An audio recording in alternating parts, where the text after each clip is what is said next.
mais uma vez. Obrigado, Senhor, porque nós podemos devolver uma parte daquilo que o Senhor tem nos dado. Senhor, é o Senhor que nos abre as portas de empregos, portas de negócios, o Senhor que nos dá disposição, o Senhor que nos dá saúde. E por isso, Senhor, é que nós podemos devolver uma parte. Pedimos que o Senhor dê sabedoria para aquelas pessoas que irão administrar esses recursos, que eles sejam utilizados, Senhor, para a glória do Teu nome. E agora, quando nós vamos meditar na Sua palavra, falar conosco. Em nome de Jesus. Amém. Podeis sentar?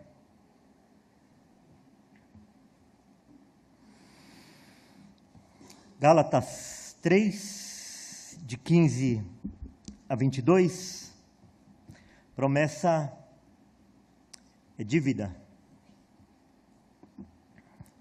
Vocês podem acompanhar a leitura aí pela tela mesmo? Irmãos, falo como homem. Ainda que uma aliança seja meramente humana, uma vez ratificada, ninguém a revoga ou lhe acrescenta alguma coisa. Ora, as promessas foram feitas a Abraão e ao seu descendente. Não diz, e aos descendentes, como se falando de muitos, porém como de um só, e ao teu descendente, que é Cristo. E digo isto, uma aliança já anteriormente confirmada por Deus, a lei, que veio 430 anos depois, não a pode abrogar, de forma que venha a desfazer a promessa. Porque se a herança provém da lei, já não decorre de promessa, mas foi pela promessa que Deus a concedeu gratuitamente a Abraão. Qual, pois, a razão de ser da lei? Foi adicionada por causa das transgressões, até que viesse o descendente, a quem se fez a promessa, e foi promulgada por meio de anjos, pela mão de um mediador. Ora, o mediador não é de um, mas de um, mas Deus é um. É porventura a lei contrária às promessas de Deus? De modo nenhum. Porque se fosse promulgada uma lei que pudesse dar vida, a justiça não é procedente de lei. Mas a Escritura encerrou tudo sobre o pecado, para que, mediante a fé em Jesus Cristo, fosse a promessa concedida aos que creem. Nós estamos estudando o livro de Gálatas, e nós podemos fazer um rápido resumo do assunto, do objeto do livro de Gálatas, relembrando o versículo 6 e 7 do capítulo 1, que Paulo fala assim lá aos cristãos das igrejas da Galácia. Admira-me que estejais passando tão depressa daquele que vos chamou na graça de Cristo para outro evangelho, o qual não é outro, senão que há alguns que vos perturbam e querem perverter o evangelho de Cristo. Então, lembrando, eles tinham recebido o evangelho da graça, o ensino de que a salvação é unicamente pela graça e misericórdia de Deus, e algumas pessoas, alguns falsos mestres, alguns falsos ensinadores, alguns falsos profetas, estavam se infiltrando dentro da igreja, ensinando eles que a salvação não era somente pela graça, mas que haveria a participação do homem na salvação. E dentro daquele contexto, era os judaizantes, aqueles que queriam colocar regras, aqueles que não eram judeus. Olha, você além de ter fé em Cristo, você precisa passar pela circuncisão. Você precisa, em outras palavras, você precisa complementar aquilo que Cristo fez na cruz do Calvário. Aquilo que Cristo fez na cruz do Calvário não é suficiente, embora eles não diziam com essas palavras.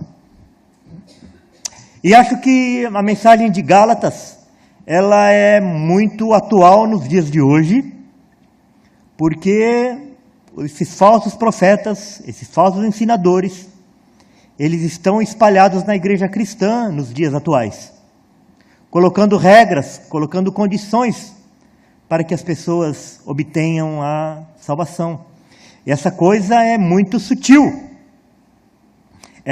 Apesar de ela ser muito sutil, ela está muito evidente quando você conversa com as pessoas. Você pergunta para as pessoas por que elas são salvas, por que elas acham que elas são salvas, invariavelmente elas vão começar a resposta dessa forma: porque eu, alguma coisa, porque eu tenho fé, porque eu aceitei Jesus, porque eu sou bom, porque eu faço isso, porque eu faço aquilo. Por quê? Porque elas estão aprendendo isso. Elas estão recebendo isso desses falsos ensinadores. Quando na realidade o verdadeiro evangelho é o evangelho da graça de Deus. O evangelho é a salvação unicamente pela fé, e a fé em Cristo. Não fé na fé. Porque nós temos muitas pessoas que têm fé, mas eles têm fé na fé. Ele acha que ele é salvo porque ele tem fé. A fé dele não está baseada em Cristo, mas está baseada nele mesmo. Então é por isso que a mensagem do livro de Gálatas é uma mensagem atual para os dias de hoje. E Paulo, no versículo 15, ele começa a frase dizendo assim: irmãos. Irmãos. Ele não estava escrevendo para pessoas que não conheciam o evangelho, mas ele estava escrevendo a respeito do evangelho para pessoas que conheciam o evangelho. Alguns dias atrás, eu conversando com uma pessoa que eu tinha passado uma mensagem para ela pelo WhatsApp, uma mensagem do evangelho para o WhatsApp, e ela me respondeu assim: por que você me mandou isso? Eu também sou cristã. Eu falei: ora, se você é cristã, você deveria estar contente de estar recebendo uma mensagem a respeito do evangelho. Ela falou assim: mas por que você não manda para quem não conhece nada a respeito do evangelho? Eu falei: não impede. O que impede? Isso daí não é não está numerado, porque eu só posso mandar para uma determinada quantidade de pessoas. Eu posso mandar para quem conhece e para quem não conhece. Só me admira você se dizendo cristã, você não fica contente de estar recebendo uma mensagem a respeito do evangelho. E é tão comum, né? As igrejas, assim, de manhã nós vamos falar sobre doutrina. E à noite nós vamos falar sobre o evangelho. De manhã é uma mensagem sobre doutrina e à noite uma mensagem evangelística. Onde que tem isso? Que a mensagem do evangelho é para não crente. Como que nós somos fortalecidos? Como é que Deus aumenta a nossa fé? Através da palavra de Deus. O evangelho é para nós. Nós devemos ouvir e meditar no evangelho todos os dias. É por isso que nós vemos tantos crentes desesperançados. Tantos crentes com seu olhar somente nessa vida. Por quê? Porque eles não têm esperança no evangelho. Eles acham que a pregação do evangelho é apenas para aqueles que não conhecem a Cristo. E na realidade, o evangelho é para nós. Então Paulo, quase todas as suas cartas, elas são endereçadas para quê? Para igrejas. Para igrejas cristãs. Falando do quê? Falando do evangelho. Então por isso que ele inicia essa carta, inicia esse trecho aqui que nós estamos meditando esta manhã, falando: irmãos. É para irmãos que nós estamos falando. Irmãos, falo como homem. Quer dizer, ele está falando assim: eu vou dar um exemplo humano. E ele usa um exemplo do dia a dia.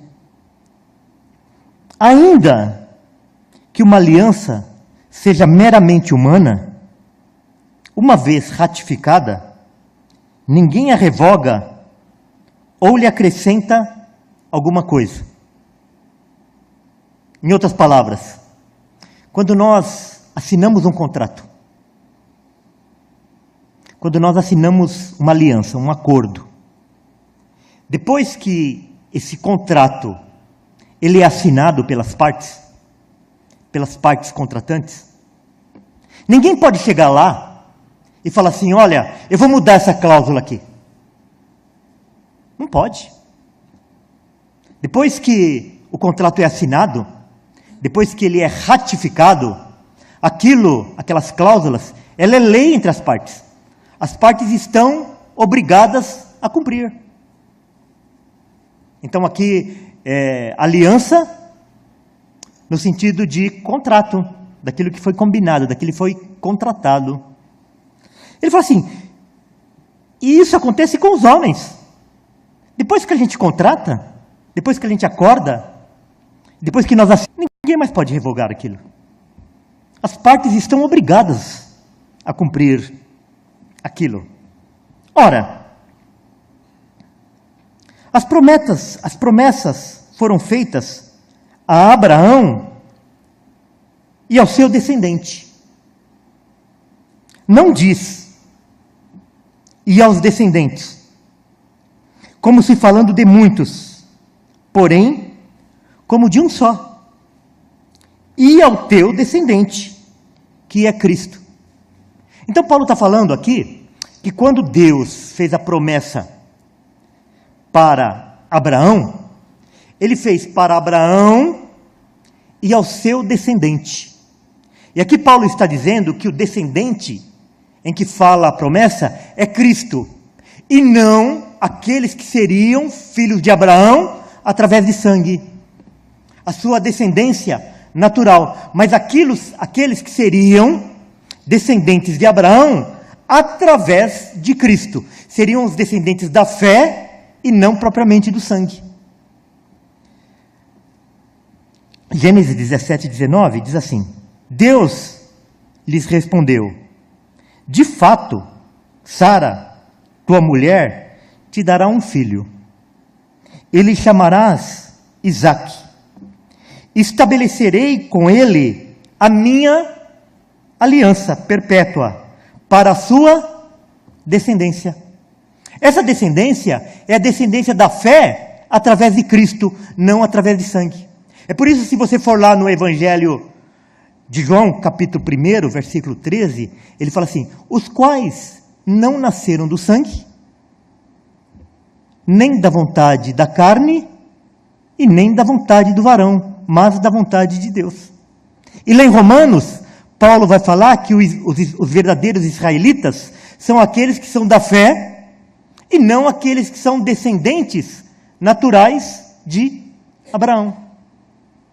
Por isso que nós somos filhos de Abraão, porque nós somos descendentes de sangue, não de sangue. Nós somos descendentes pela fé. Nós nos tornamos filhos de Abraão através da fé, porque nós temos fé em Cristo, e não porque nós temos uma descendência de sangue natural de Abraão. Por isso que as promessas feitas a Abraão, nós a recebemos, porque nós somos filhos de Abraão através da fé. Fé em quem? Fé em Cristo, que é o descendente de Abraão. Aquele a quem foi feita as promessas de Deus.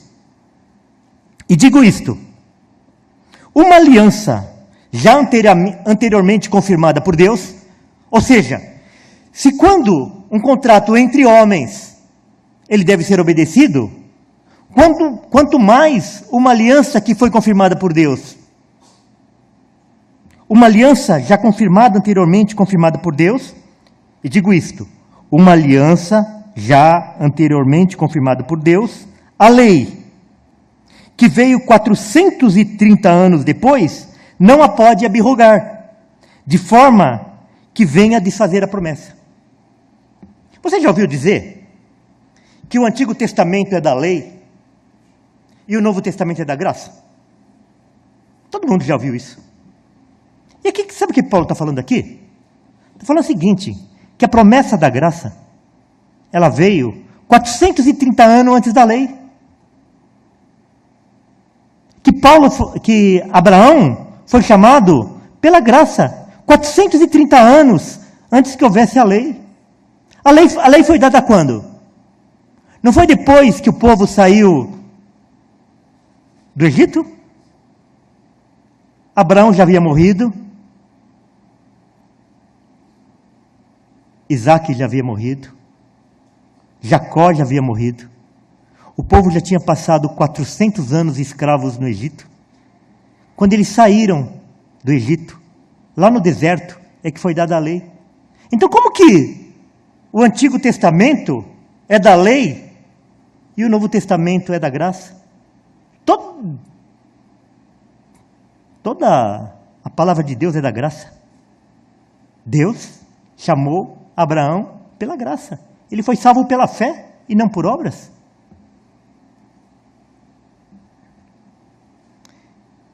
Então, uma aliança anteriormente confirmada por Deus, aquela promessa que Deus deu a Abraão, aquela promessa da graça, ele confirmou. E a lei só foi dada 430 anos depois, e ela não pode mudar, ela não pode anular, ela não pode retificar aquilo que foi dado anteriormente. Ela não pode desfazer a promessa. Porque, se a herança provém de lei, já não decorre da promessa. Mas, foi pela promessa que Deus a concedeu gratuitamente a Abraão. A lei não era condicional? Vocês devem fazer isso, isso, isso, isso. E se vocês fizerem isso, isso, isso, eu vou te dar isso, isso, isso, isso. Daí o que é esse retorno? Esse retorno é um pagamento. Se você fizer isso, você vai receber isso. E aqui Paulo está dizendo que Abraão recebeu a promessa gratuitamente. Não foi exigido nada de Abraão. Deus fez a promessa unilateralmente. Romanos 4, 2 e 3. Porque se Abraão foi justificado por obras, tem de que se gloriar. Porém, não diante de Deus. Pois, que diz a Escritura? Abraão creu em Deus e isso lhe foi imputado para justiça. Por que Abraão era justo? Porque ele foi justificado pela fé. Porque ele era um homem perfeito? Não. Vocês se lembram lá do caso de que algumas vezes, ele para se livrar ali da confusão, ele falou que a sua mulher não era sua mulher? Ele era um homem sujeito às mesmas falhas do que nós. Mas ele foi justificado também pela fé, porque ele creu nas promessas de Deus. E não por obras. Porque se ele fosse justificado por obras, ele teria como se gloriar. Mas o que Paulo diz aqui? Mas não em Deus.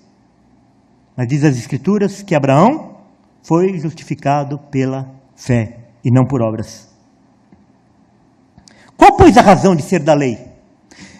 Então, se o homem é justificado pela graça, pela fé, para que existe lei?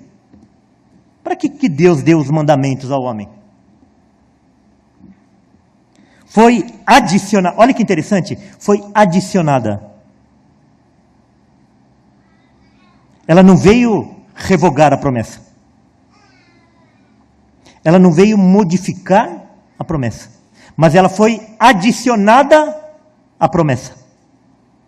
E se ela foi adicionada à promessa, ela ficou sujeita à promessa. Foi adicionada por causa das transgressões. Até que viesse o descendente, a quem se fez a promessa. Abraão, Isaque, Cristo. E foi promulgada por meio de anjos e pela mão do mediador. Então a lei, ela foi dada até que viesse o descendente, aquele que iria cumprir toda a lei, que é Cristo. E essa lei, ela foi intermediada, ela foi mediada por anjos e por um mediador que é? Quem? Moisés. Moisés não é o mediador da lei? O mediador da antiga aliança? Ora, sabemos que tudo o que a lei diz, aos que vivem na lei o diz, para que se cale toda a boca. E todo mundo seja culpável perante Deus, visto que ninguém será justificado diante dele por obras da lei, em razão de que pela lei vem o pleno conhecimento do pecado. Então, como é que nós sabemos que nós somos pecadores? Nós sabemos que nós somos pecadores quando nós olhamos a lei de Deus. Então, se você quer saber se você é bom, você não tem que olhar para o seu vizinho. Não tem que olhar para a sociedade. Você tem que olhar para os mandamentos de Deus. Então você olha para os mandamentos de Deus e você vê se você se encaixa lá 100% nos mandamentos de Deus. Se você se encaixar 100% nos mandamentos de Deus, você tem que se gloriar. Você fala assim, eu sou bom. A lei é uma ferramenta, a lei é uma régua, em que nós podemos nos medir para sabermos se nós estamos na estatura que Deus exige de perfeição. Sabemos que tudo que a lei diz, aos que vivem na lei o diz, para que se cale toda a boca. Todo mundo que verdadeiramente se compara à lei, fecha a sua boca, se humilha diante de Deus, porque enxerga o seu próprio pecado. E todo mundo seja culpável perante Deus. Por quê? Porque a lei é a exigência de Deus. É a perfeição que Deus exige do homem. Está na lei de Deus. Então, qual, pois, a razão de ser a lei? Por que Deus deu a lei? Para que serve a lei? Então, a lei, ela não tinha a intenção de anular a promessa. Porque ela foi o quê? Adicionada. Ela não veio para revogar a promessa, mas ela veio como uma adição, como um complemento. Com que finalidade? Para o convencimento do pecado do seu povo. O povo judeu, os israelitas, eles eram o povo de Deus. Eles eram o povo de Deus. Eles tinham passado 400 anos ali no Egito, e eles tinham sido protegidos por Deus. Deus havia tirado eles lá, miraculosamente lá do Egito, mandando as 10 pragas, abrindo o Mar Vermelho, destruindo todo o exército de Faraó. Então, eles se achavam. Eles achavam que eles eram o povo de Deus, porque eles eram especiais. Lembra da mensagem do Rabi na semana passada? Que ele falou? Que o povo de hebreu, eles eram tão pecadores como os egípcios. Não havia diferença. A única diferença é que a graça de Deus estava sobre o povo hebreu e não estava sobre os egípcios. A única diferença era essa. Eles eram tão pecadores, eles eram tão merecedores da ira divina como os egípcios. E Deus manda a ira sobre os egípcios e manda a graça sobre eles. Então eles se achavam. Então Deus envia a lei, para quê? Para mostrar para eles que eles não eram aquilo que eles pensavam que eles eram. Você convive com pessoas que se acham boas? Principalmente no meio do povo que se diz povo de Deus? É verdade. Sabe por quê? Porque a pessoa não comete 2, 3, 4 pecados que é condenado pela cristandade, e porque ele não comete aqueles 2, 3 pecados que é condenado no meio cristão, ele se acha bom. Eu não mato. Eu não roubo. Eu não pratico sexo ilícito. E eu não estou metido na Lava Jato? Eu estou. Mas não é verdade. Agora, será que é esse o padrão? Não. Então, nós, mais do que nunca, nós evangélicos, nós devemos voltar à lei e sabermos qual a exigência de Deus. Vê se nós nos encaixamos na lei de Deus. Nós amamos a Deus de todo o nosso coração, de toda a nossa força, de toda a nossa alma, de todo o nosso entendimento. Nós amamos o nosso inimigo como nós amamos a nós mesmos? Nós não cobiçamos nada. Nós não odiamos ninguém.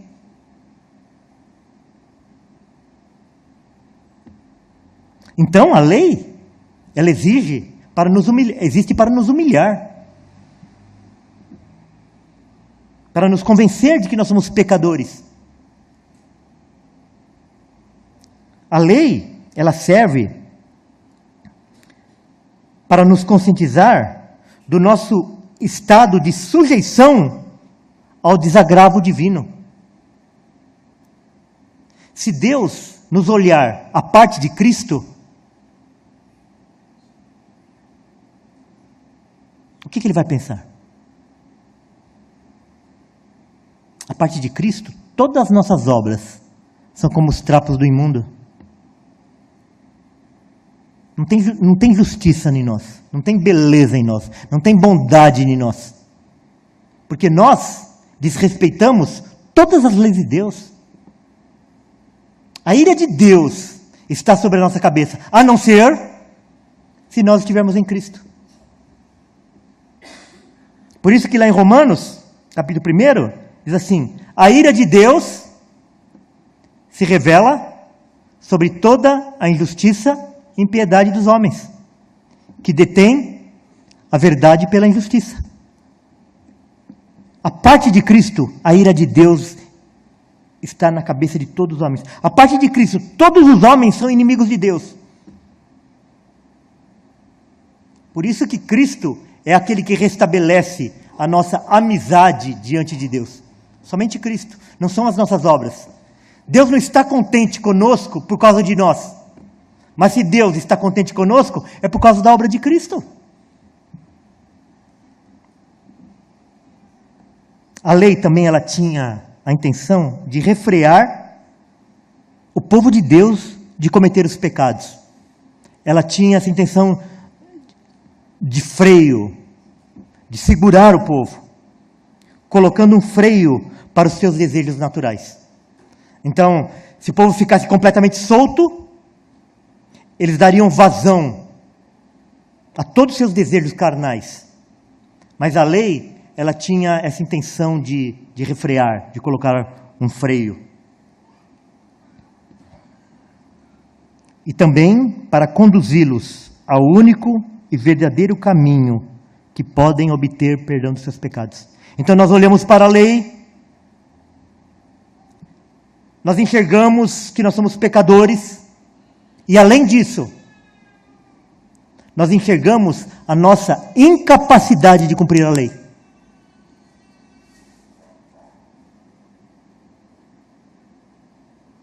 E daí nós nos refugiamos em Cristo. A lei, ela não foi dada para que nós olhássemos a lei, enxergássemos os nossos pecados, e a gente falasse assim: de hoje em diante, eu vou cumprir toda a lei. E se isso fosse possível? E os pecados já anteriormente cometidos? Ainda que fosse possível, a partir de hoje, você cumprir toda a lei, e os pecados que você já cometeu? Quem que pagaria por eles? No dia que você pecar, certamente você vai morrer. Você já estaria condenado. Então é por isso que na hora que nós olhamos a lei, além de nós enxergarmos todos os pecados que a gente já cometeu, a gente deve também enxergar a nossa incapacidade de cumprir os mandamentos de Deus. E daí nós nos refugiamos em quem? Em Cristo. Percebe que a lei, ela tem a intenção de nos levar a Cristo? É por isso que antes de nós apresentarmos Cristo para uma pessoa, nós devemos apresentar quais são as exigências de Deus, para mostrar a dependência que nós temos de Cristo. Agora hoje, como que nós fazemos? Nós chegamos, vamos evangelizar uma pessoa, fala assim: sabia que Deus te ama? Como? Como? Se a lei serve justamente para o contrário, para mostrarmos que a parte de Cristo nós somos inimigos de Deus e que a ira dele está sobre a nossa cabeça. Então, depois que nós somos expostos, que o nosso coração é exposto à nossa pecaminosidade, isso deve nos levar ao desespero e nos levar até Cristo. para que em Cristo nós tenhamos os nossos pecados perdoados.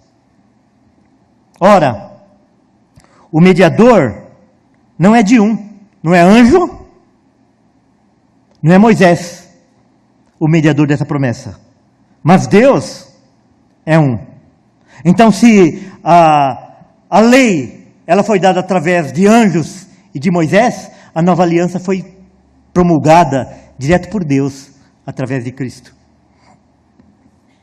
Porque a lei foi dada por intermédio de Moisés.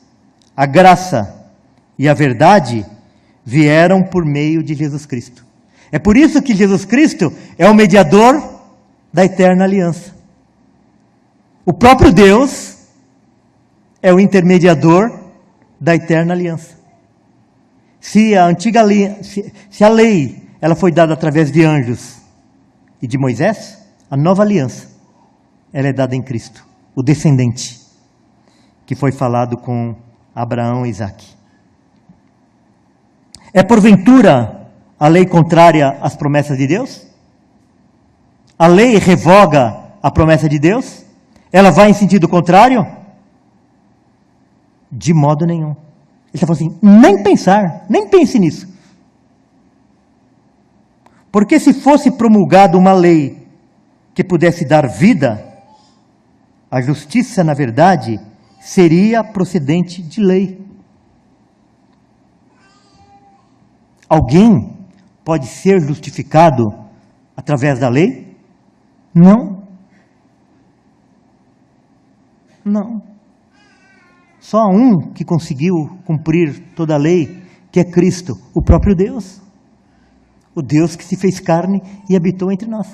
É por isso que lá em Romanos 3 vai dizer assim, não há um justo, nem um sequer. Todos se desviaram, todos se fizeram inúteis. Porque não há um só que tenha cumprido a lei, se justificado em Deus através do cumprimento da lei.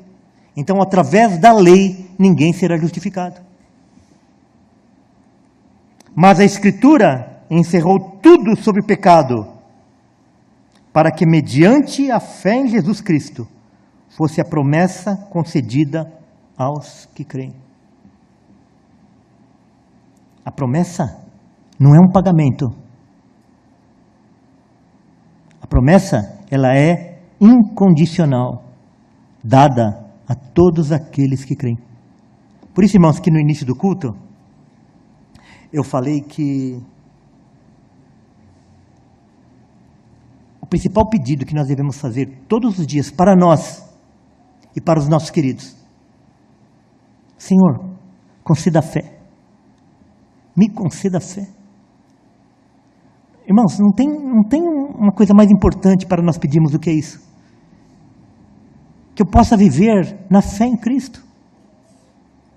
É importante eu ter fé, que eu possa ser curado, que eu possa prosperar. Não é errado nós pedirmos isso e buscarmos isso. Mas o principal é que nós tenhamos em fé, a nossa fé em Cristo. Que no dia que nós passarmos dessa vida para outra, Ele possa nos valer. Ele seja a nossa rocha, a nossa fortaleza. Porque se nós olharmos somente para essa vida, irmãos, nós não temos esperança. E o dia que nós comparecermos diante de Deus, o que nós vamos apresentar? A relação dos mandamentos que nós cumprimos? Que mandamento que nós cumprimos? Nenhum. Porque a palavra de Deus diz que aquele que descumprir um só dos mandamentos, descumpriu todos. Então, se você for o seu advogado diante de Deus, se você for o seu representante diante de Deus, você não vai apresentar currículo, você vai apresentar folha corrida.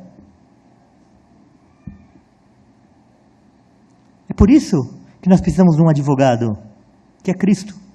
Aquele que intermediou essa nova aliança, essa eterna aliança, a aliança da promessa, a aliança da fé.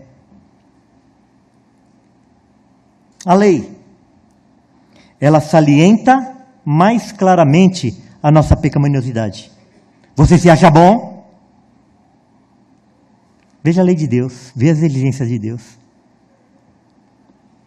A lei, ela é temporária, até a vinda do descendente, aquele que cumpriria toda a lei. A lei, ela tinha mediadores, Moisés e os anjos. A lei, ela era condicional. Se você fizer isso, se você fizer aquilo, se você cumprir tal, você será abençoado. A lei, ela condena. Por que ela condena?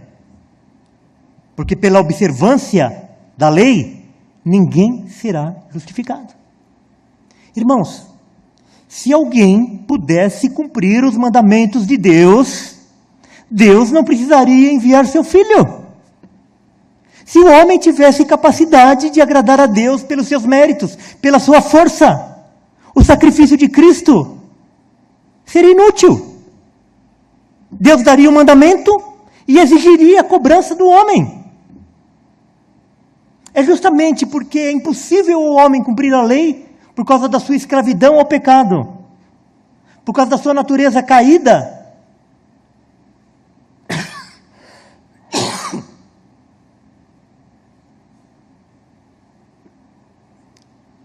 Desculpa. É que Deus enviou seu Filho para que nos substituísse, para que pagasse pelos nossos pecados. A promessa, ela salienta mais claramente a graça. Nós somos salvos unicamente pela graça de Deus. A promessa, ela é gratuita.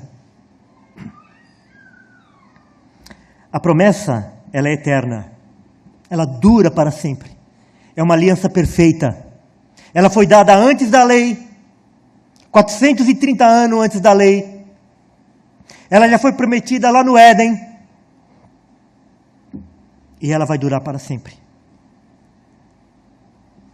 O mediador da promessa, dessa nova aliança, é o próprio Deus em Cristo. Ela é incondicional. Por quê? Porque todas as exigências dessa nova aliança, ela é cumprida em Cristo. O homem, ele é apenas o objeto dessa promessa, e não parte. A promessa, ela traz salvação. A lei, ela condena, mas a promessa de Deus, a aliança de Deus, essa aliança eterna, ela traz a salvação. Isaías 43, 25. Deus falando, eu mesmo, sou o que apago teus pecados, não me lembro. Por que Deus cumpre a sua promessa? Por que Deus não revoga a sua promessa? O homem é tão mau, promessa, olha, eu vou te dar tal coisa. E daí o filho é tão rebelde, o filho faz coisas erradas, o pai fala assim, olha, eu acho que eu não vou mais te dar aquele negócio que eu te prometi, não. Sabe por quê? Porque Deus cumpre a promessa dele. Porque a promessa dele, Deus cumpre por causa do amor ao nome dele. Para preservar o nome dele. Porque ele fala assim, eu não sou como vocês, que mudam os planos. Percebe? Então, por mais que o homem merecesse que Deus revogasse as promessas, por que ele não revoga? Porque ele não deu a promessa porque o homem merecia. As promessas foram incondicionais. Se a promessa foi incondicional, motivo para a sua revogação. Porque Deus deu a promessa por amor ao nome dele, à glória dele. E por que ele mantém a promessa inabalável? Por amor ao nome dele. É por amor ao nome dele que ele apaga todas as nossas transgressões.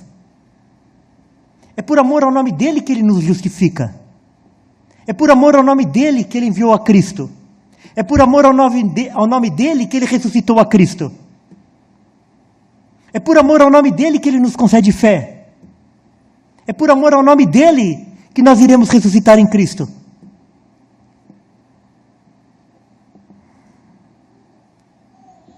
É por amor ao nome dele que ele esquece os nossos pecados e as nossas transgressões. Romanos 5, 1 e 2. Justificados, pois, mediante a fé. Temos paz com Deus por meio do nosso Senhor Jesus Cristo. Sabe por que você pode colocar a sua cabeça no travesseiro e dormir em paz? Não é assim, olha, eu estou com a minha consciência tranquila. Eu boto a minha cabeça no travesseiro e durmo tranquilo. Isso não é para cristão. Essa pessoa que fala isso, ela não precisa da graça de Deus.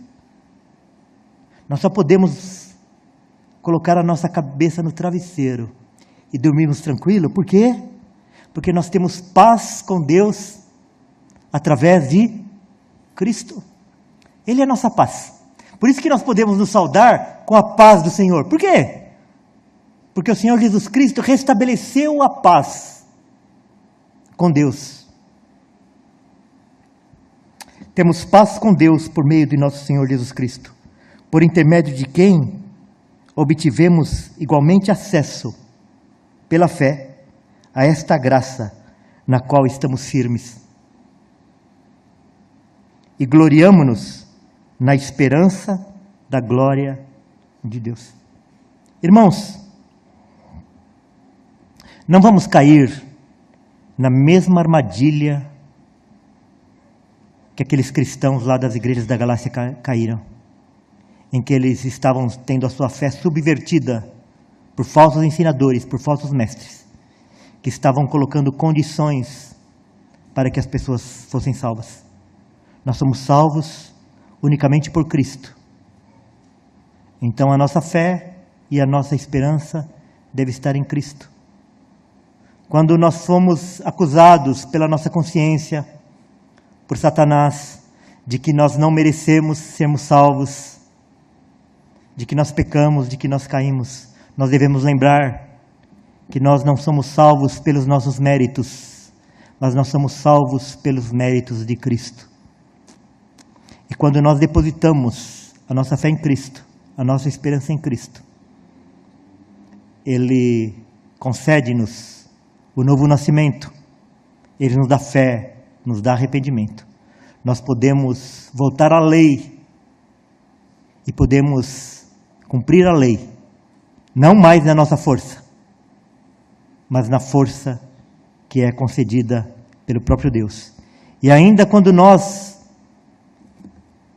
evoluímos no cumprimento das leis de Deus, ainda assim, não há glória em nós, não há nada bom de nós. Porque quando nós estamos andando nos caminhos do Senhor, é porque Ele nos está guardando, Ele está nos iluminando, Ele nos está amparando para que a gente não caia. Então nós nos gloriamos nele, tanto na nossa salvação, quanto na nossa preservação. Que o Senhor seja louvado. Vamos cantar mais um louvor, em seguida estaremos encerrando o nosso culto.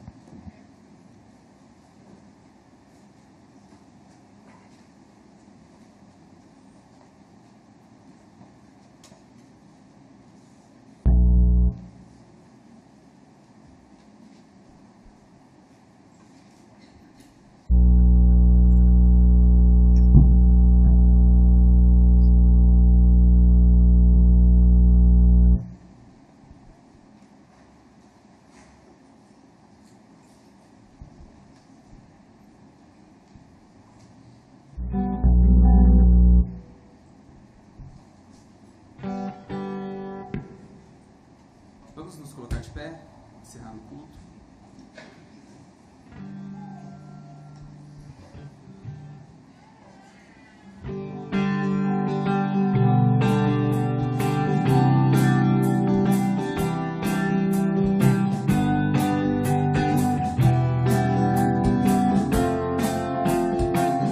Deus enviou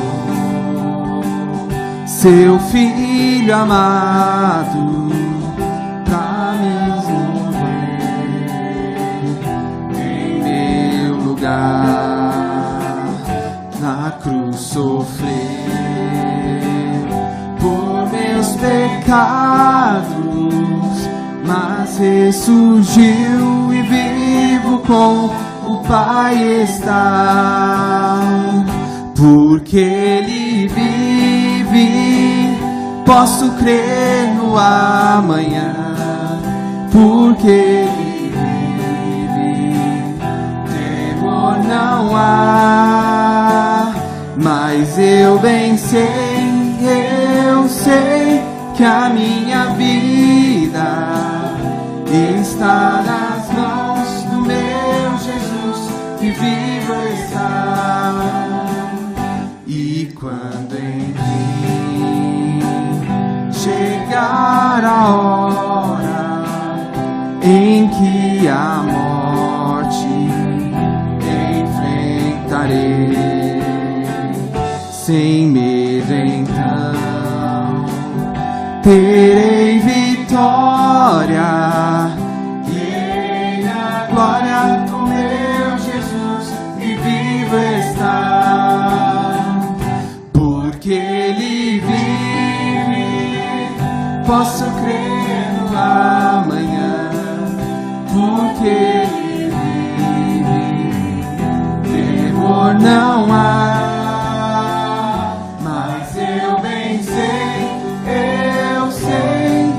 Minha vida está nas mãos do meu Jesus, que vivo está. Está nas mãos do meu Jesus, que vivo está. Nós vivemos muitas vezes uma relação com Deus assim, de muita angústia, muitas vezes de muita cobrança, uma relação meio frustrada, meio utilitarista, porque nós não temos dimensão do nosso pecado e do que a gente era merecedor. Nós não temos. Então nós achamos que se Deus nos salvou, é porque Ele viu bondade em nós. Então Ele está pagando, Ele nos salvou porque nós fazemos bem para Ele. Ele está triste lá sozinho, então nós vamos complementar a alegria dele. Então a gente acha isso. Então por isso que a gente, muitas vezes, a nossa oração é só de cobrança, só de pedido, só de pedido. Senhor, quando a gente vai nas Escrituras e vê as orações que tem nas Escrituras, o que tem menos lá é pedido. Irmãos, nós vivemos um cristianismo distorcido. Nós vivemos um cristianismo distorcido. As nossas orações são distorcidas. A nossa fé é distorcida.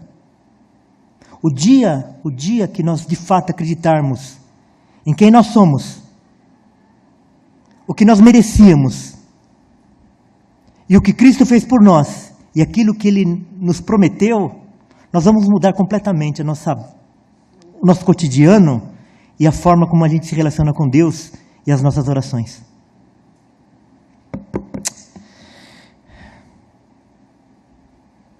Que as bênçãos de Deus Pai, Criador dos céus e da terra, um Deus santo, santo e santo, a graça de Jesus Cristo, o nosso Salvador, a plenitude e as consolações do Santo Espírito, sejam com cada um de nós e com todo o povo de Deus, espalhado por toda a face da terra, agora e para sempre. Amém. Vão em paz, querido, às 19 horas nós estaremos aqui novamente.